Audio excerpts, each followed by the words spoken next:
Looks like a normal Android phone, but this costs something like £3,000 because it has a hidden operating system that allows criminals to carry out criminal activities undetected. Now, John's going to show us how it works. I'll boot it up in the normal way, and when powered on in this way, it just goes back through to an unsecured operating system, and it appears as any normal smartphone would. That's a normal looking phone? Yeah. So if you found this on the street, you would have no idea that there was anything else within the phone. But there is?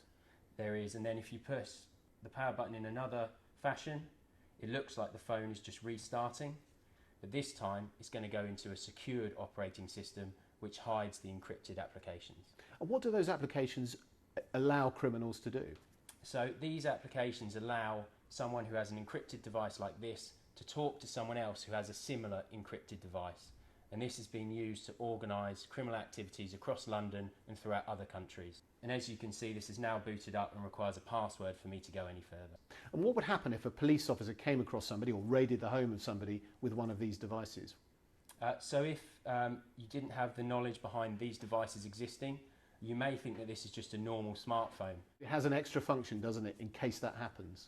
It does. So one of the functions installed on this is what's called a panic pin. The person can provide a PIN number and the officer would think they were being quite helpful. When this panic pin is put in, that would actually wipe the device and remove any evidence that was installed. Astonishing. It must be quite satisfying to have broken this up.